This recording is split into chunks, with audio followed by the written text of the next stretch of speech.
Coming to you from Cherry Hill, New Jersey. It's time for Keeping It Sports with M3, powered by the Connecticut School of Broadcasting. Good afternoon, everyone. Hope everything's going well for you here on this Monday, the 20th day of the month of May. How's it going out there? Hope you all enjoyed your weekend. No, actually, a fairly nice weekend for this crazy, chaotic month of May that it's been with the awful weather we've had here in the East Coast. Ridiculous amount of rain. We've had rainouts across Major League Baseball. Hell, there haven't been many nice beach days even when it was sunny out, and now it comes at us full force with back-to-back 80-degree days. But hey, what you gonna do? Life happens. Chaotic things happen. I mean, if you're watching on Facebook Watch right now, this podcast, you would see I'm not in the normal studio. Kind of chaotic here at the Connecticut School of Broadcasting in Cherry Hill right now. Got me relocated to this studio. But hey, hopefully we'll have that situation figured out by next week. And usually I'm a person that enjoys chaos. I've always said in life there are three C's that I enjoy: chaos, conflict, and controversy.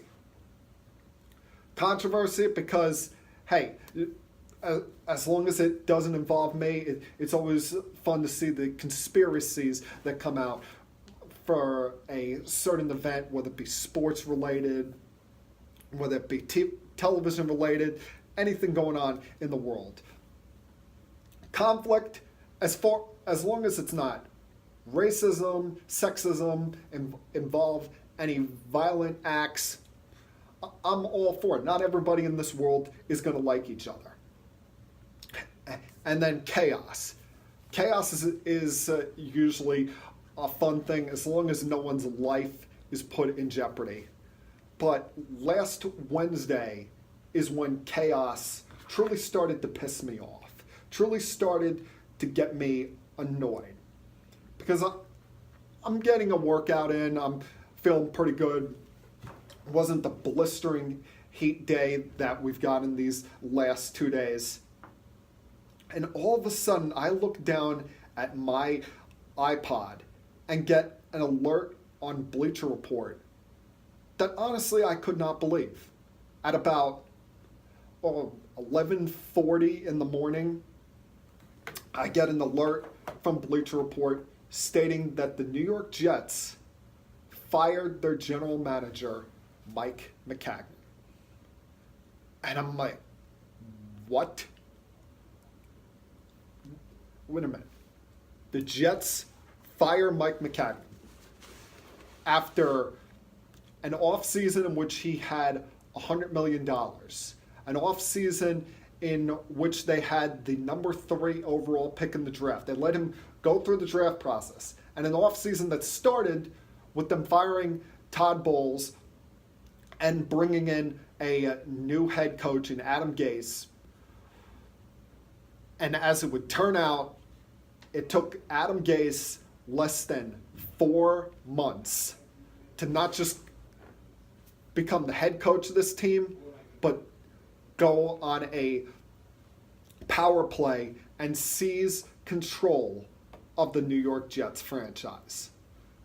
Because not only does he become the head coach of the Jets, just days after being fired by the Miami Dolphins, because it was his way or the highway down there, and Stephen Ross didn't like that. He didn't want to go on with the changes they had down there.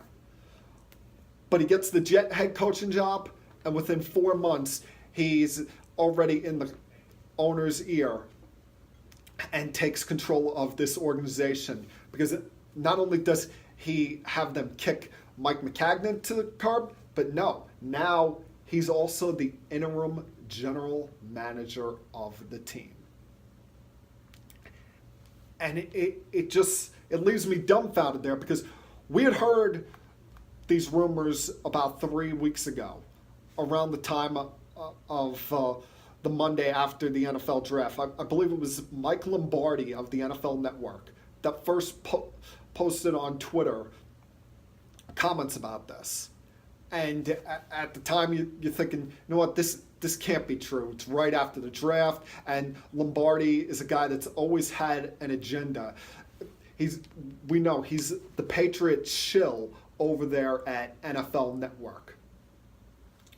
Wanted to bring up controversy, conflict, chaos in the Jets organization, saying there's dysfunction between Mike McCagnan and Adam Gase. Well, it turns out he was right. And all of this was caused by Adam Gase. You look at the chain of events here. He gets hired as Jet head coach days after being fired by the Dolphins.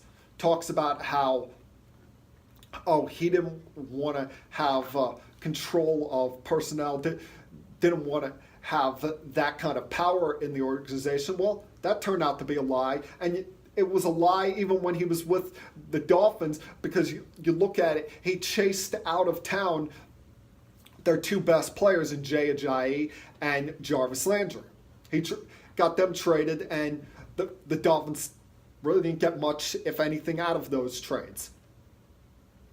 He was described as a quarterback whisperer, and let's face it, that's also a lie.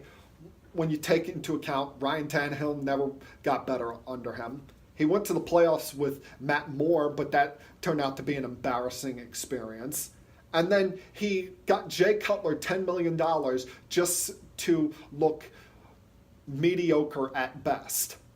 The only successful quarterback he's ever had when he's been a coach of a team was Peyton Manning. And let's face it, when you're the offensive coordinator for Peyton Manning, you're nothing more than his coffee boy. Peyton Manning is his own offensive coordinator. He doesn't take orders or coaching from anyone. You just look at him and say, yes, sir, Mr. Peyton Manning. Then you go to free agency, where the Jets made a lot of good moves. Bringing in Crowder, bringing in Mosley, and most of all, the biggest high-profile name of them all was Le'Veon Bell. And as it would turn out, he didn't like any of those signings, in particular how much they had to spend on Le'Veon Bell. He didn't want to spend that kind of money in those areas, especially when it came to Bell and Mosley. Then you get to the NFL draft, and he looked completely disinterested in the war room. He wanted to make sure he was as far away from the cameras as possible during the draft process. You know, ESPN, NFL Network, they always have those cameras on every team's war room when they're about to make a draft pick in the first couple of rounds. And he tried to be as MIA as possible when the cameras were on the Jets' war room. You take what I just mentioned a few moments ago about Mike Lombardi's Twitter account the Monday after the draft, and when it's broached to Adam Gase at a press conference later that week, he says, no, those are all lies, says that kind of stuff really pisses me off, there's no dysfunction. And you fast forward all the way to Wednesday, May 15th, 2019, where at 11:40, Christopher Johnson posts that now infamous tweet of saying, this morning I have decided to relieve Mike McCagnan of his duties as general manager, and we're going to begin the draft, the search for a new GM immediately. Until then, Adam Gase is the interim general manager. And it just leads this one question. Two questions, actually. Number one, why now? Especially after everything I mentioned before. You fired Todd Bowles. You had $100 million to spend in free agency. You had the number 3 pick in the draft. You let all of that go by, picking a new head coach. And now you fire him just because, him and Gase couldn't get along, him and Gase couldn't play nice. I would have been in a much more positive mindset if I had seen in that tweet it was both Gase and McCagnan getting fired. You would have done a complete cleaning of house because general manager and head coach couldn't get along. But you let a head coach who's done nothing in this league, who has improved none of the quarterbacks he's had. As I said, Peyton Manning doesn't count because Peyton Manning was an all-time great before he was his coach. And you're nothing more than a coffee boy when you have Peyton Manning on your team. But you're going to let this guy who had one playoff appearance in Miami, and it got worse by year. He got rid of good player after good player because he decided to act like he was Bill Belichick and go my way or the highway. And you let him win a power struggle with your general manager. After only 4 months. He hasn't even coached a game yet. Unbelievable. The other question that has to be asked is, what is this going to do to this franchise? Because you have this upheaval at general manager after spending all that money, and now it's out there that he didn't like any of those free agent signs. Hell, from everything it sounded like the dissension between McCagnan and Gase really hit an uptick when Anthony Barr left them at the altar and decided to go back to the Minnesota Vikings. And as we know, Le'Veon Bell, he can be a bit of a problem child. Problem child in the fact that you saw that he was willing to sit out all of last year and not play for the franchise tag. Problem child in the fact that he's been suspended in the past for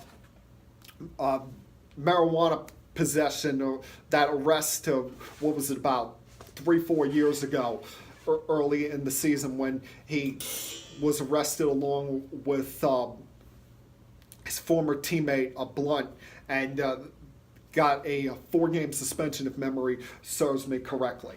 Now he knows the head coach didn't like the contract he got. The head coach would have preferred if he wasn't on this team. And I know Le'Veon Bell handled this well in a tweet, talking about how all the outside noise is not going to get to him. All that matters to him is winning, and he's going to prove people wrong. But at some point, you know this is going to be a problem. Hell, you're even already seeing reports. It was John Clayton of ESPN, was on ESPN radio last week, and said that he wouldn't be surprised if Le'Veon Bell was traded before the season, meaning traded before he even takes a snap as a New York Jet. And let's face it, you look at this situation, there are two big losers in all of this. Number one is Sam Darnold. Sam Darnold is where all the focus should be on right now. You have a young quarterback coming into his second year in this league. And now he's been with a new head coach for the last 3-4 months here, been learning a new playbook.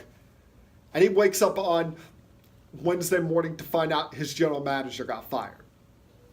Now there's going to be potential conflict between his new head coach and what he hoped to be his newest, most recognizable, most useful weapon in Le'Veon Bell. So he goes from being what should be the number one story surrounding this franchise to the number 3 story. Because battling back and forth for that number 1 spot is going to be the egos of Adam Gase and Le'Veon Bell. The number 2 person or persons that are affected by all of this is us, the New York Jet fan. Because let's face it, if you were a Jet fan coming into Wednesday, you were feeling pretty good about things. You were feeling pretty good about the direction of this organization. Yeah, they got rid of Todd Bowles, and in all likelihood, in retrospect, you look back, they should have done a complete cleaning of house and got rid of McCagnan as well at the same time. Allow either a new general manager to pick his own guy, or if we're going to go with hiring the head coach first again, allow him to pick his own general manager. Not have it where the new head coach goes through 4 months with a GM and then decides to win a power struggle with a general manager and convince the owner that, hey, I can't work with this guy. This guy's got to go. And as a fan, I'm just flabbergasted because, they spent $100 million well. The only bad part of free agency was Anthony Barr walking out on the Jets after an agreement. But you spend money bringing one of the better middle linebackers available in C.J. Mosley. Bring in a good receiver in Crowder. Bring in the crown prize of this free agency in Le'Veon Bell. And now this. We had 3 weeks where we could look at the New York Giants, point, laugh at them, saying, oh, they don't know what they're doing. Thinking they drafted Eli Manning's replacement. They trade away Odell Beckham Jr. You have their general manager go through a very questionable rest of the draft as well, trading away a lot of players, saying that, oh, we don't have a culture problem anymore. Well, guess what? The Jets woke up last Wednesday and said, hold my beer, and they've gone back to being the laughingstock, the joke of New York football. The New York Giant fans are back to laughing at us, pointing at us, and saying, same old Jets, same old Jet fans, LOL Jets. And, if I wasn't a season ticket holder, if it wasn't for the fact that I have already paid for my season tickets, I wouldn't go to a game this year. Being very honest with you, being very blunt about this. Hell, as much as I like spending those Sundays with my friends, I would have sold my tickets if I hadn't paid for them or wouldn't have renewed them and stayed home. Because this is just another line, another event of embarrassment in the New York Jets history. You think about it, probably the only darker day in Jets history was the day Bill Belichick, at his opening press conference as the new head coach of the New York Jets, he resigned and left us high and dry back on January 5th, 2000, if I've got my dates right. And ever since then, the Patriots organization went that way. The Jet organization, which seemed stable at the time, went downwards. And we've continued to say the same saying as same old Jets. Now, when it comes to the new general manager, everything you hear about it sounds like it's going to be this guy Douglas with the Philadelphia Eagles organization. I don't believe for 1 second any of the rumors about Peyton Manning possibly coming here and having a high prominent position in the front office, because if he comes here, he's going to want control. He's going to want power. Anybody besides him becomes the general manager, Gase is going to run the show. And once again, I'll say it. What has he done to earn being the Bill Belichick of this organization? And the answer to that question is absolutely nothing. Thank God I have other things to talk about today, so I don't have to spend the entire hour pulling my hair out, getting annoyed about this joke of a franchise, this embarrassment of an organization. But hey, don't worry. As Christopher Johnson would say, we got badass uniforms. Yeah, what are those badass uniforms going to be doing for you if you're 6-10 at the end of this season and another playoff-less season? But as I mentioned, I got other things I want to talk about. get into the NBA playoffs at some point with the Eastern and Western Conference Finals, mix in some baseball talk as well, including with the New York Mets and the problems they're going through right now. So it's a Monday. Hope you're all enjoying your Monday afternoons. So sit back, relax, help put your feet up on the table if you feel like it, and continue keeping it sports with M3. By more than half our waking hours. Shouldn't we be doing something we love?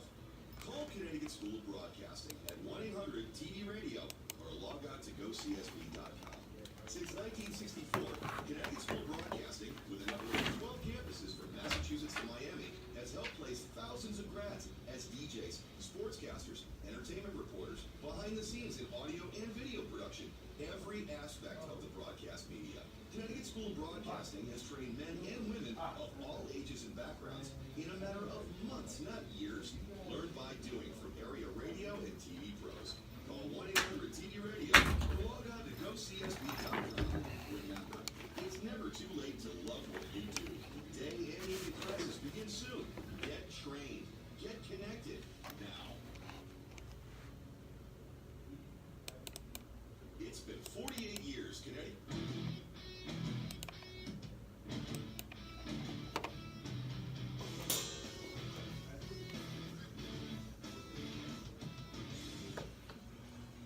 Welcome back to Keeping It Sports with M3. Yeah, the Jets are a train wreck. They are chaos. They are a mess right now, as I've mentioned in the previous segment. But they haven't played a game yet, so there's still time to somewhat calm myself down and hope for better things this coming year, because that's all you have as a New York Jet fan. You have hope. And unfortunately, we're the idiots because things will never change. But if you're, in this area, the usual combo is Yankee fans are Giant fans and Jet fans are Met fans. So if you're that combination right now, you're really ticked off because the New York Mets, they say in their theme song on the radio or at the stadium, meet the Mets, meet the Mets. Right now it's meet the mess, because this team is just crumbling, falling apart right before our eyes. About a week ago, I thought, all right, maybe things are going to start heading in a more positive direction here. They got themselves back to 500. You got to get there before you start making hay. And we talked about that schedule they had coming up as far as 16 games that turned into 15 games with the rain out against the Marlins. 15 games against winnable teams. Well, they had won the first two games at Citi Field against the Marlins before the rain out, and then they go down to Washington for a 3-game set against the Nationals. And not even how poorly the Nationals have played, especially from their bullpen and injuries that they've had to their starting lineup, could help out the New York Mets as they go down to our nation's capital and lose 2 out of 3 games, including a game on Wednesday night where they start Wilmer Font, who barely could get through the lineup a second time. And on Thursday afternoon, before you could even sit down and attempt to enjoy the game, Zach Wheeler had you in a 4-0 hole. The only saving grace is that you had Anibal Sanchez leave, and the Washington Nationals bullpen came in, quickly let the Mets back in the game, but Zach Wheeler quickly allowed the Nats to take that lead right on back.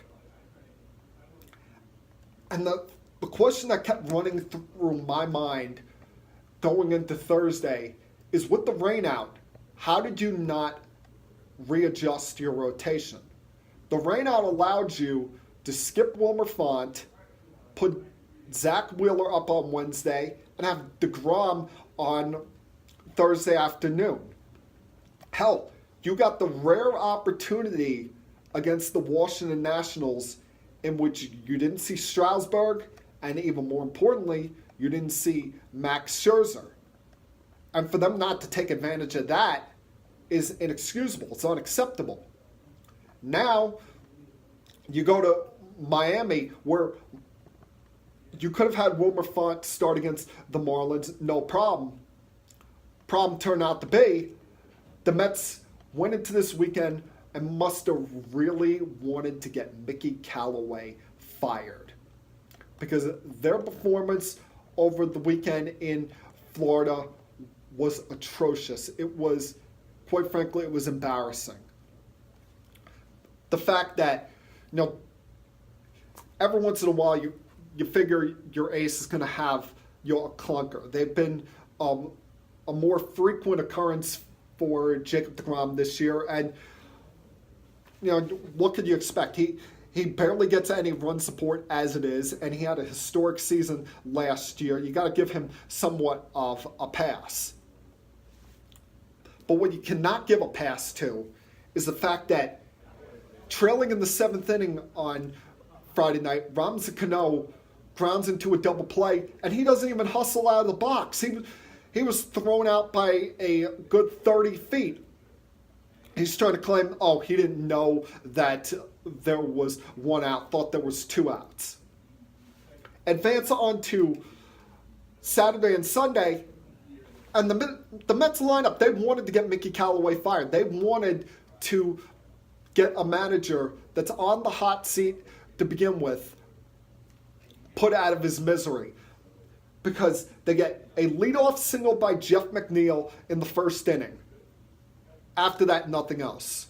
3 walks the rest of the way and gets shut out by a pitcher who 8 days prior to that, I believe his name is Pablo Lopez. You scored 8 runs off of him 8 days prior to that, and he comes back and looks like Sandy Koufax against you. And the next day wasn't much better. Some kid, Sandy Alcante, he throws a complete game shutout against the Mets, in which it took 89 pitches and the game was over after an hour and 59 minutes.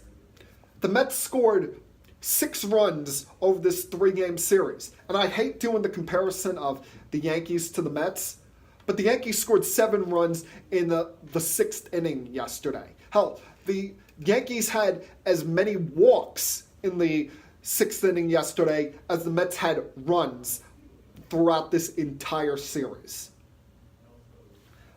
It's an outright disaster what the Mets have turned into right now. And I never like to be the guy that says, someone should be fired, but put Mickey Callaway out of his misery, because he stands up there and talks every day, gives answers that, what the hell is he talking about? And he just, it's like he's searching for answers, and at a time where their general manager, Brody Van Wagenen, who was a big tough guy during the offseason, come get us, or I expect to win championships, not just this year, but every year to come. Yeah, every one of his moves really looks good right now, with Ramsey Cano taking on $20 million per year of his contract, and he's got less RBIs than the likes of Chris Davis, who started off 0 for 54, and Mike Tauchman, who's in the minor leagues. Or Ramos, who couldn't hit his way out of a paper bag and is slower than you and me right now. Jet Lowry hasn't even seen the field yet. And he continues to have this manager send Todd Frazier out there to play third base, or use Jason Vargas in their starting rotation. Didn't even think about going out there adding pitching depth for a team that has had Steven Matz on the DL, has had Jason Vargas on the DL. DeGrom missed the start due to an injury scare. But, oh, yeah, come get us. We're the big, tough guy Mets. And what's even worse is you hear the meddling ownership with this team.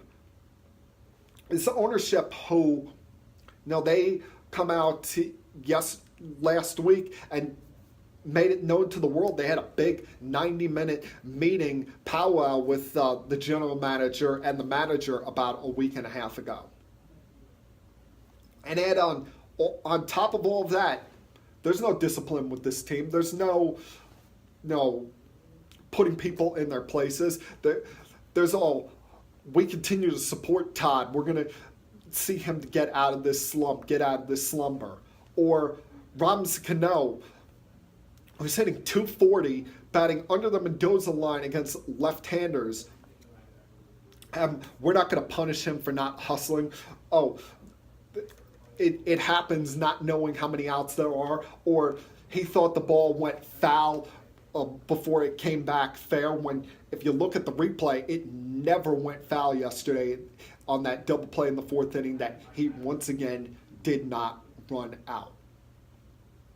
It's an outright disaster right now for the New York Mets. A year coming off of a season that was a disaster, and it all happened around this same time. In the month of May last year, they went 11-18. Right now, they're 5-11. So they are on pace to be worse than they were in this month last year. And you hear the same old excuses, same old BS from this manager every day, and you never hear anything from the general manager, never hear anything from ownership. You hear from players, you hear from Rams Cano trying to claim that he hustles when we know that is not the case. He jagged it all the time. And Noah Syndergaard claiming that, it's BS, that there's all this scrutiny, all this questioning of Mickey's job security. Yeah, you know why he's saying that's BS? Because the players like having him around because he shows no discipline toward them. There's no accountability held here for guys either not hustling or guys not performing up to their contracts. There's just, we're going to measure things by how much someone's making rather than someone performing. That's why a couple weeks ago they benched J.D. Davis for a week just to try and get Todd Frazier going, even though Davis was one of the few guys in this lineup that's actually hitting. And it's made even worse when you look across town and you see what the Yankees are doing. You're seeing the fact that they have a neophyte as their manager, a guy who had no coaching experience before or no managerial experience, just like Callaway. And he's been dealt injury after injury. He's been dealt a season in which every player or almost every player on the team at one time or another has spent time on the injured list, whether it be Judge, Stanton, who's starting a rehab assignment tonight, Didi Gregorius, who starts extended spring training today, Tanaka getting hit on the ankle on Saturday and not sure if he makes his next start. Hell, even the likes of Clint Frazier missing time and Gio Urshela, unfortunately, getting hit in a spot that, quite frankly, we're not going to talk about. But if you're a man, you understand that pain, and you winced and said, I know how you feel when that happened to him yesterday on a foul ball.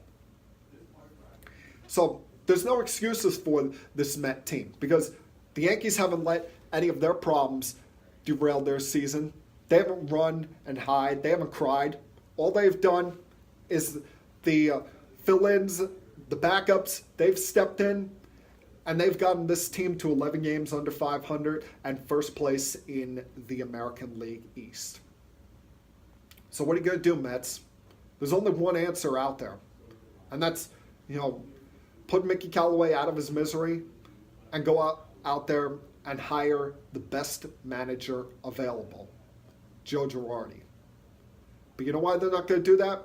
A, ownership doesn't want to spend money, and B, it's too smart of a move to make. And we all know the Mets usually don't make the smart moves. I mentioned the Yankees a moment ago. I'll get to them in a little while. I will also get to some other things I saw going on in baseball over this last week, as well as the NBA draft lottery. When I come back, I'll talk about the NBA playoffs. So continue keeping it sports with M3.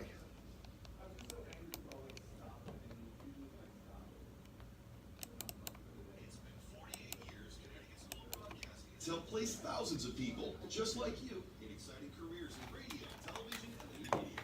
At Connecticut School of Broadcasting, our hands-on approach is different. It's designed to have you spend less time in the classroom and more time in the studios. From the first day, you'll work with state-of-the-art equipment. Learn by doing from our team of industry professionals who come from their studios to ours. The best part about it, you'll learn it all, no matter what state you're in. Connecticut School of Broadcasting has a 12-year emphasis from Massachusetts to Miami. Remember, it's never too late to love what you do. So do what I did. Call 1-800-TV Radio. Step into the fast-paced world of broadcast media. Day and evening classes opening soon. Connecticut School of Broadcasting. Get trained and get connected now. Call 1-800-TV Radio or log on to GoCSB.com.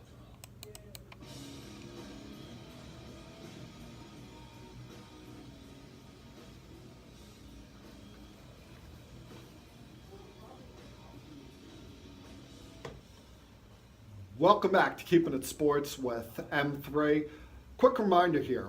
There are several places on social media you can get involved with Keeping It Sports with M3. The first being the obvious one, and that's the place where you find this podcast each and every single week. That's facebook.com/Keeping It Sports with M3. Go there, click the like button, become a follower of this podcast. Tell your friends about where you can find this podcast each and every single week, as well as on Twitter. Now, as of this week, we have a Twitter account for the podcast. On Twitter, look up Keeping It Sports with M3. It's at Keeping It Sports.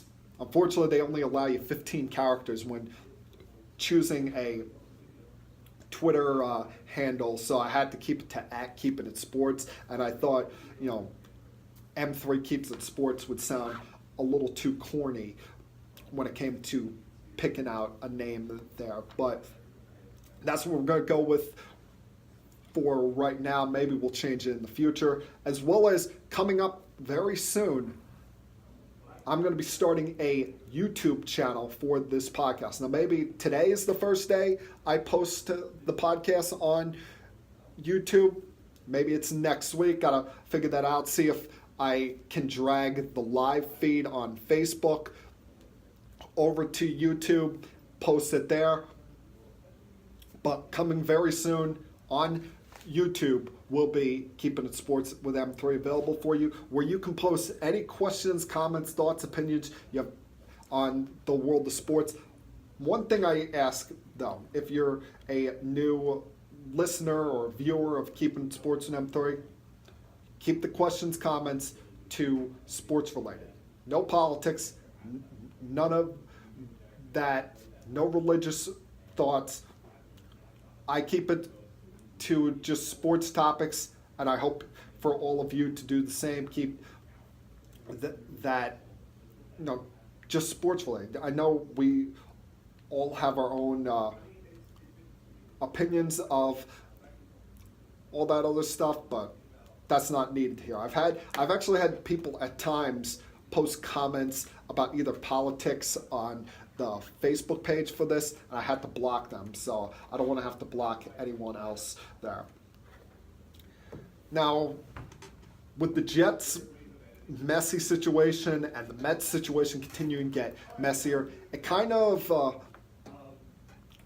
quieted things up, the cries from Knicks fans over the last week, because I think there was a feeling by Knicks fans all over that it was almost a fait accompli that they were going to finally win the NBA draft lottery last week. That it was going to be finally their time to shine, their moment in the sun, saying, oh, the NBA finally owes us one. We're going to have Patrick sitting up there representing the organization well, it's now our time. Well, unfortunately for you, it was not your time because you fell to number 3. And I shouldn't say fell because you had a 14% chance of getting the first overall pick just like the Cavaliers and the Suns did, and their fans probably have more to complain about today. The fact that the Cavs fell to 5, the Suns fell to 6, and the Chicago Bulls, who had the 4th best odds of getting the number 1 overall pick, fell to 7. I was a little nervous when they were doing the picking of this. I felt, on one hand, good for the Knicks fans when it came to, they were going to be in the top 4. But at the same time, I was rooting against them getting that pick because, yeah, it would have been great seeing the greatness or potential greatness of young Mr. Zion Williamson here in the local area. That would have been fun watching him play the next, decade plus.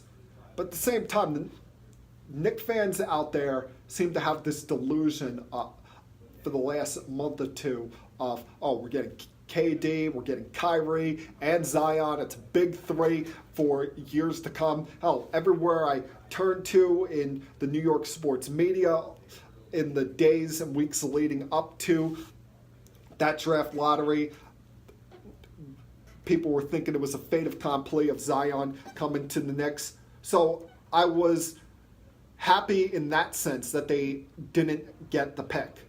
The other thing I was a little bit nervous about is when it came to the Final Four, the Lakers had moved all the way up to the top 4 picks. And I'm like, this will be the ultimate sign that the lottery is rigged if the Lakers somehow, some way, are able to win the draft lottery.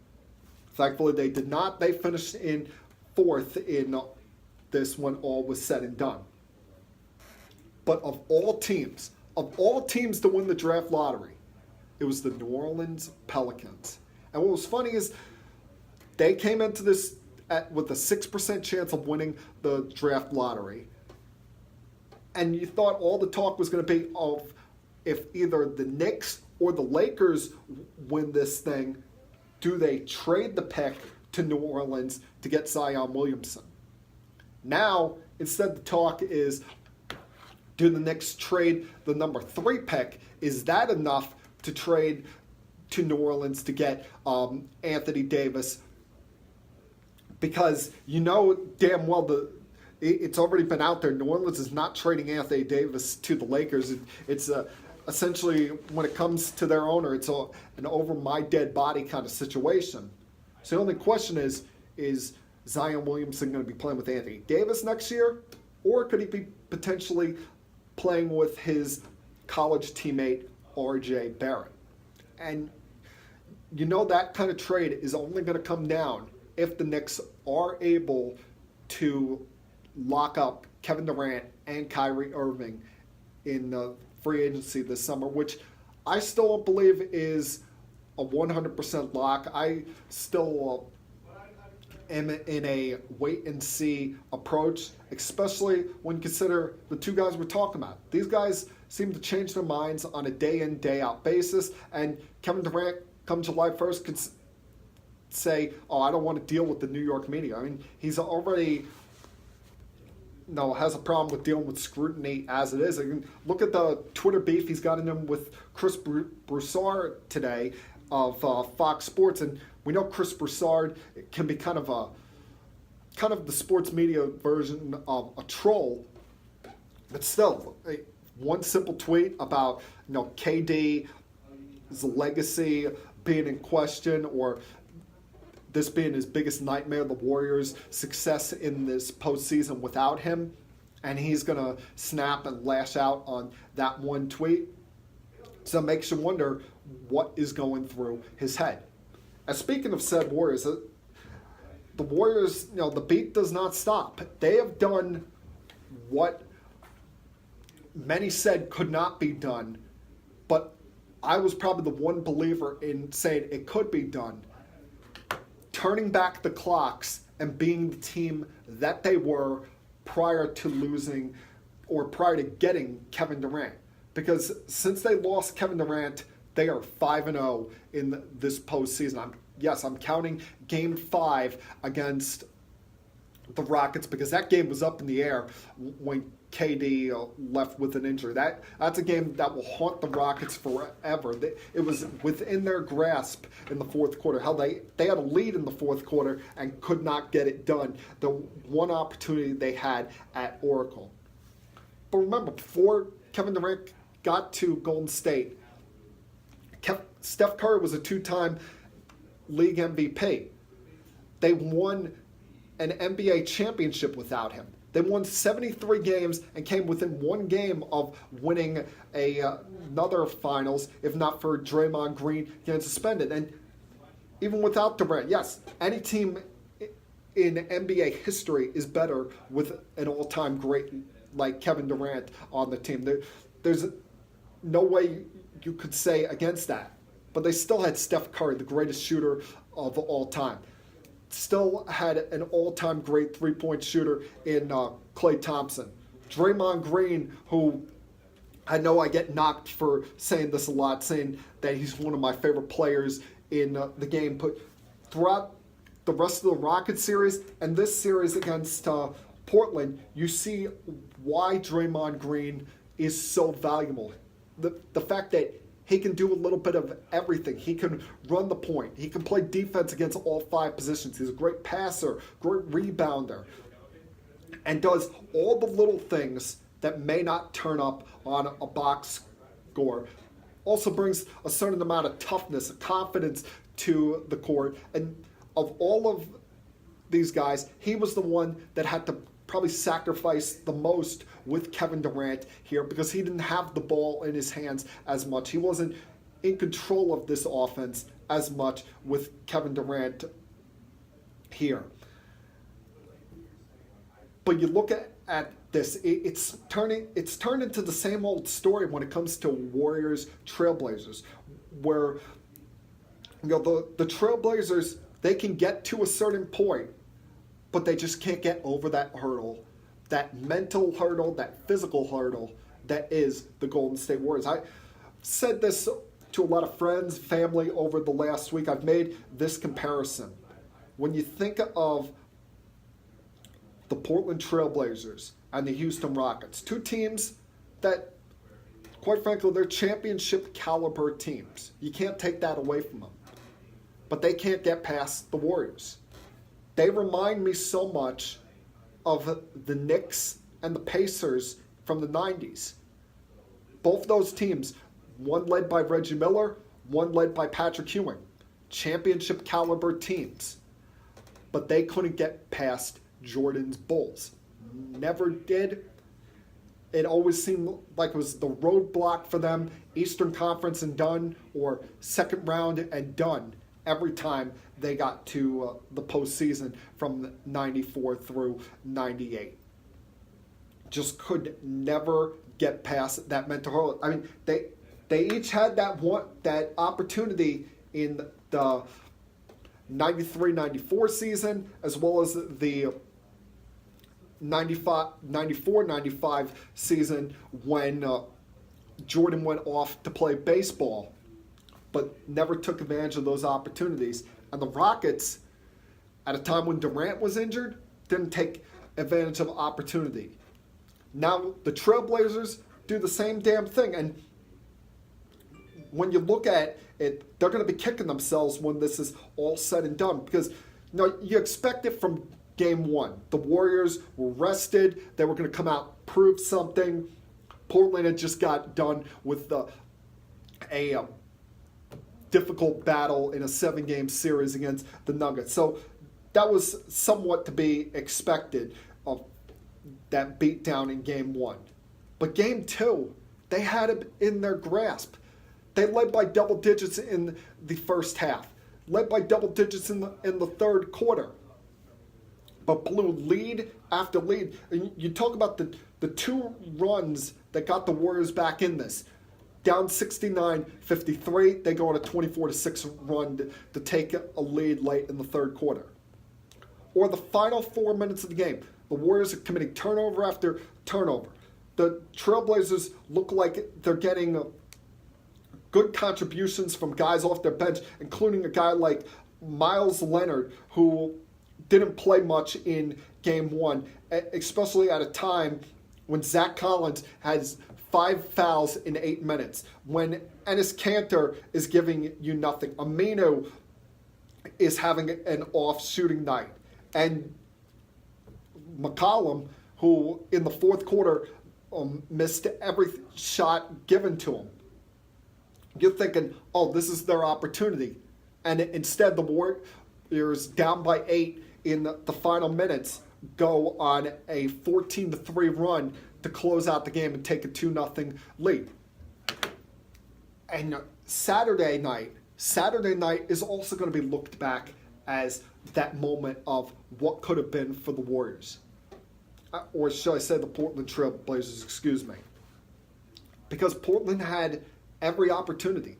They had every opportunity. Up by 18 at home. Seth Curry makes a big three that has the building rocking. And what do you know? Second half, you knew it. You knew that the Warriors were going to go on a second half run. Richard Jefferson, the ESPN analyst and also Yes Network analyst, put it best. Portland has an 18-point lead, but I'm still not confident they could win this game. And they led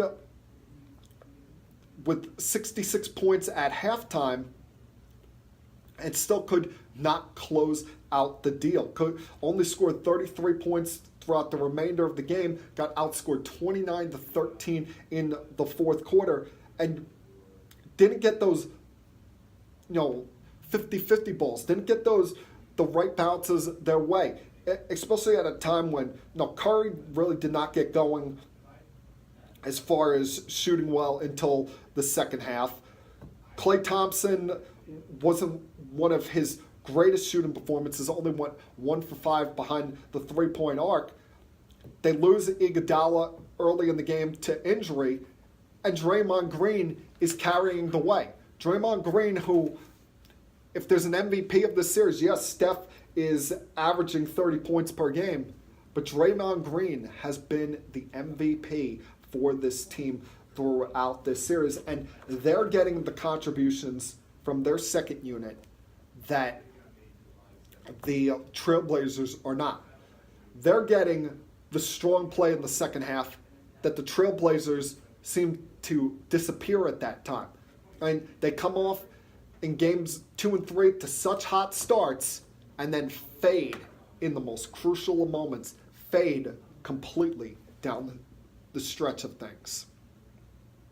And now, it's a fait accompli. The Warriors are going to the NBA Finals. It's just a matter of, do they want to end it tonight in Game 5, put them out of their misery, or stretch things out and allow this go back to Oracle?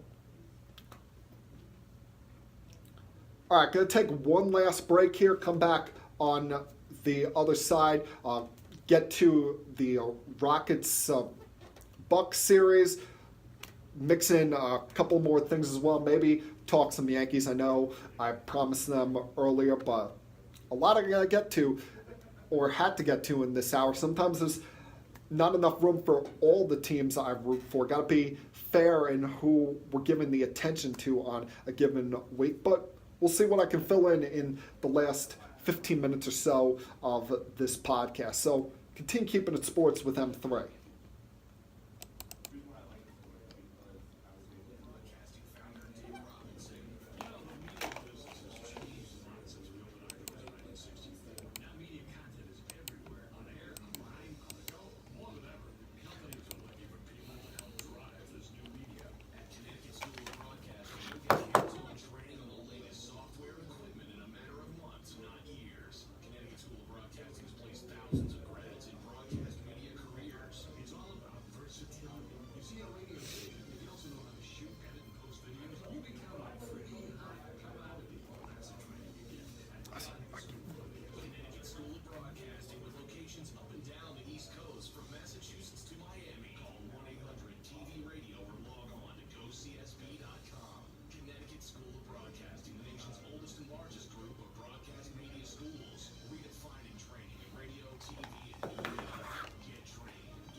All right, let's close it out strong here on Keeping It Sports with M3.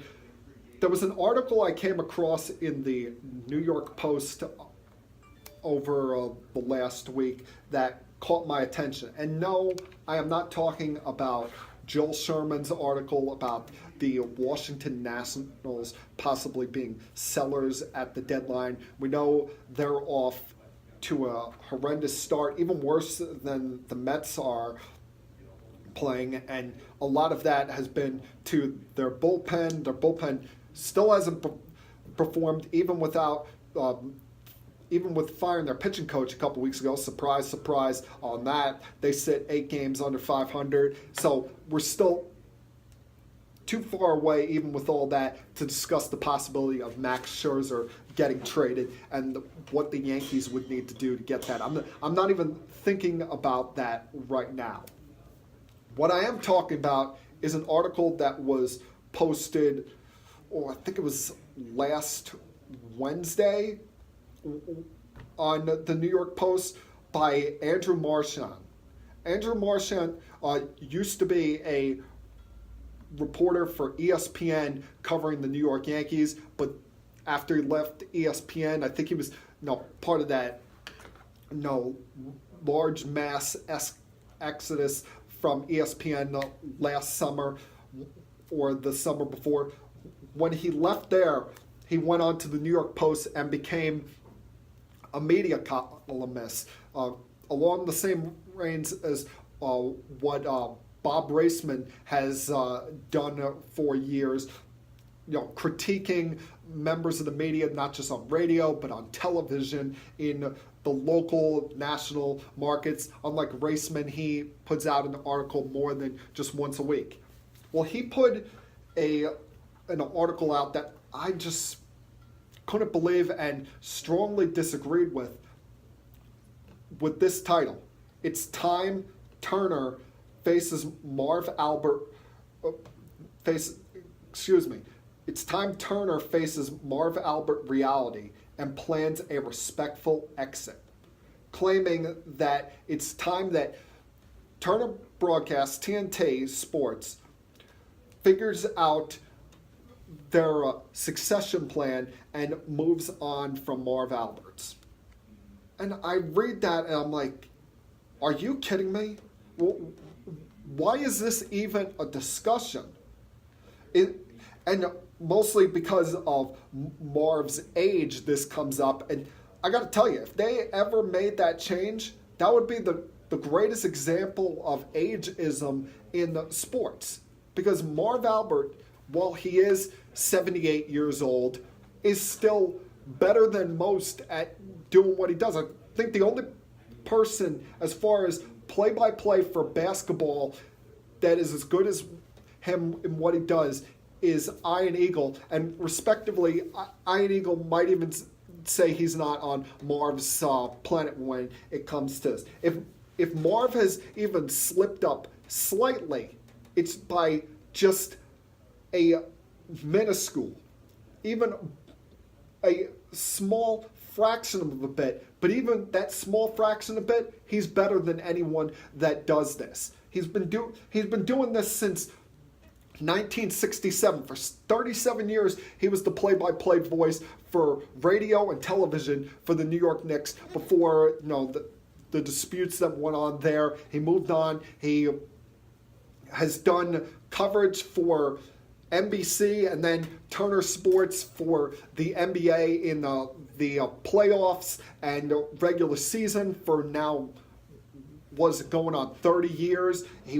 For 6 years, he was part-time play-by-play on Yes for Brooklyn Nets broadcasts. I mean, there's no one better than this guy. And just because he's getting up there in age, this is a guy that's nowhere near retirement. He's not even thinking about it. His contract, in fact, I think it runs through the 2021-2022 season, if I've got that correct. And he's still running strong.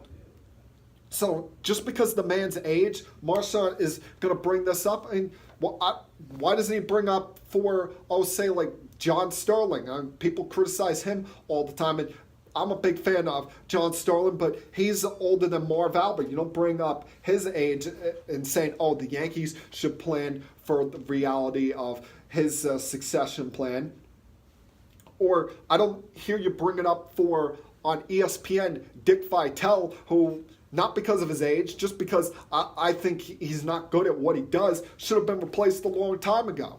So for possibly the greatest basketball play-by-play guy of all time, he's saying, oh, he's about to be 78. It's time to face the reality and plan his exit. I mean, please. This is why you can't trust some of these guys in the media, because they have their own personal agendas. I know there are times that this guy kind of carries the bag for certain media members or certain shows in the New York area with some of his poor takes.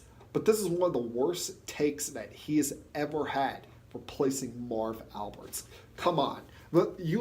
For someone like Marv Albert, who hasn't slipped one bit, you let him choose when he's walking out the door. Because we're all better off as long as he's doing this, and as long as he wants to be doing this. It's his job to have. Now, the other series going on in the NBA postseason, of course, is the Eastern Conference Finals, which finally, I was wondering if I was going to come in today and say, should we just fast forward to the NBA Finals? Because after 2 games in each series, it looked like game, set, match. And I know you say, oh, but the lower seed team had not had a home game yet. They hadn't really gotten this series started. There's always been that false mindset of, oh, a series doesn't truly get started until a team loses a home game, which I think is blasphemy, because just look at last year's NBA Finals as a glaring example. Everyone knew the Warriors were going to win that series after one game. It was just a matter of whether they wanted to end the series in Cleveland or end the series in Golden State. But after 3 games, I think we can easily say Warriors Trailblazers is over. And no one comes back from 3 games to nothing deficit in the NBA playoffs. It's never happened, and I can't foresee it ever happening. But finally, we get some kind of sanity when it comes to the Eastern Conference side of things. And just like I mentioned before, how it's understandable for the Trailblazers to come out flat in Game 1. It was understandable for what the Rockets did in Game 1 in Milwaukee. The fact that, yeah, they get off to such an early lead, but you had to figure at some point all of the energy he exerted throughout the series against the Sixers was going to come back to Kawhi Leonard. And he had as quiet a fourth quarter as you're going to find. And at a time when he needed his others, as they say, to step up, they were, in most cases, MIA. Whether it be Pascal Siakam, who's played scared for the most part in the later stages of these postseason series, or whether it be Danny Green, who didn't get off to a strong start. The bench mob, who had been quiet, especially the likes of Norman Powell, who people up until last night were sending out search warrants to go find him. I mean, as great as Kawhi Leonard is, you can't rely on him to do everything. You need those others to step up, and Giannis had his others step up, especially Brook Lopez, who had probably the game of his life, putting up 29 points in that Game 1. You look at Lopez, a guy that on defense can be a rim protector, and now as his career has gone along, has developed a 3-point shot and has taken, well over 300 3-point attempts over the last 2 years combined. And the Lakers, they let him get away for absolutely nothing. The Bucks get him on a cheap 1-year deal, and he's been a steal for them. He's been a a great pickup for them. It brings, as a Brooklyn Net fan, joy to my heart because the Nets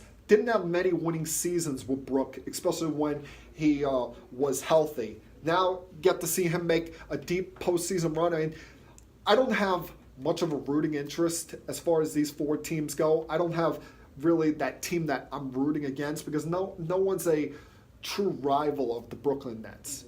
But I would love to see Brook Lopez win an NBA championship ring. Good player, good guy, model representative when he was with the Brooklyn Nets. And he stepped up and was that second option for the Bucks after Giannis in Game 1.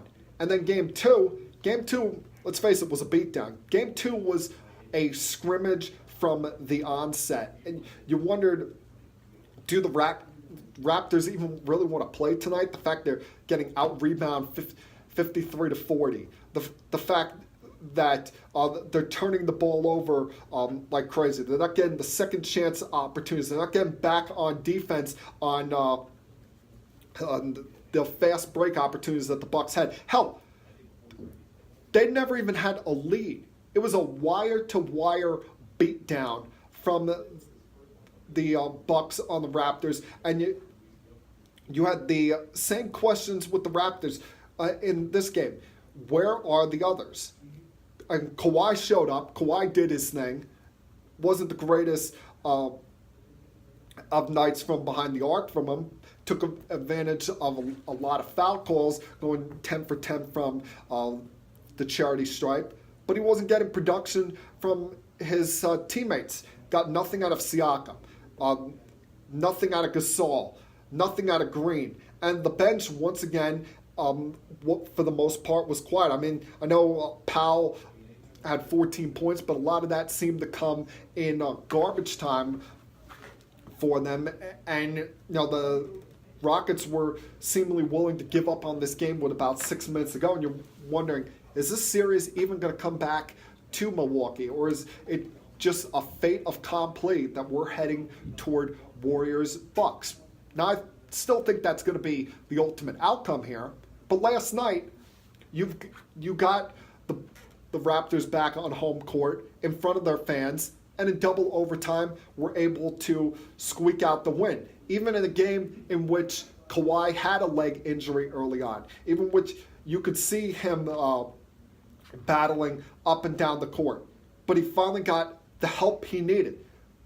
Pascal Siakam finally woke up from whatever slumber has been drugging him for the last 4 games. Norman Powell showed his face once again. Kyle Lowry, I got to give him credit. He, the last 3-4 games here, has been playing very well. And I know I joked last week when he got hurt in Game 7 against the Sixers, maybe they were better off without him, but he had a lot of crucial rebounds in that Game 7 against the Sixers. Was a big key to them as well throughout this series of even keeping some of these games competitive at times. Finally stepping up in the postseason spots when they needed them, and had Sixer fans wondering, where has this been all these years? What had to greatly help them, though, was the fact that he had a quiet night from Giannis, did not shoot well, and the fact that he fouled out of this game. And here is that you had the Raptors worried about their foul troubles with Gasol having 5 fouls, Lowry fouling out of the game, Powell fouling out of the game in the second overtime. But the most important piece to that Bucks engine of fouls out, and even then they still had a chance because Brogdon is showing that he's mostly, or if not all the way back from the plantar fasciitis injury he had in March, and showing no rust has got him back into the swing of things here very quickly. Middleton, although he had some questionable foul calls against him in the overtime period, had some big plays. George Hill has been a revelation for them. So they've been getting even when Giannis plays bad, have been getting the consistent play from their bench pieces.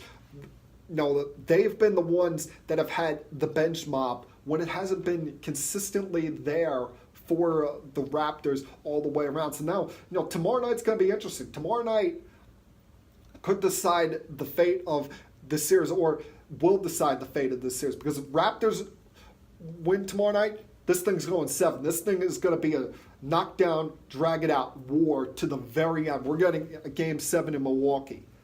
If the Bucks win tomorrow night, though, it's a wrap. It's over.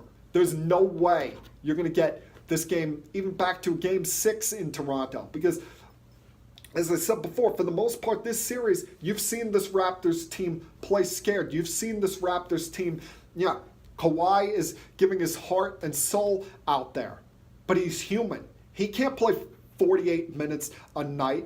That's why they gave him the rest periods throughout the season, because they thought they had the depth on this team to pick up for things without him, and wanted him available for close to 40 minutes a game in the playoffs with the days off that you're going to have in between. But now, the fact that you're not having multiple days off in between games, you're only having one day off in between these games, that's going to affect the wear and tear on him somewhat. So you need, Siakam, who is probably going to win Most Improved Player this year. You need him to have more performances like he did last night. You need to hope that this is not just some mirage from Kyle Lowry, that he's going to play like the borderline all-star he is in the regular season continually in this postseason. You need to hope that, at some point that this crew that they call the bench mob is going to wake up, or this is going to be over by the end of this week, and by Friday, people are going to be talking about, all right, who you got? Warriors, Bucks. The Rockets can change the entire story of that with a win tomorrow night. See if someone could step up and be that second guy for Kawhi and be that help that Giannis is getting, but Kawhi necessarily has not gotten on a consistent basis. And that, my friends, is Keeping It Sports with M3 for Monday, May 20th, 2019. I know I didn't get to the Yankees this week, but hey, when you keep winning with all these irregulars in the fun fashion that they're doing, it's kind of hard to come up with something new, come up with other adjectives to talk about with this team, and the great way that Boone has managed them, even with all the injuries to Judge, Stanton, Gregorius, but they're on their way back, and hopefully the fun can continue. So I'll get to them next week. I'll get to some more baseball talk. Everyone, enjoy the rest of your night. Enjoy the rest of your week. And I'll talk to you guys again, same time next Monday. Peace.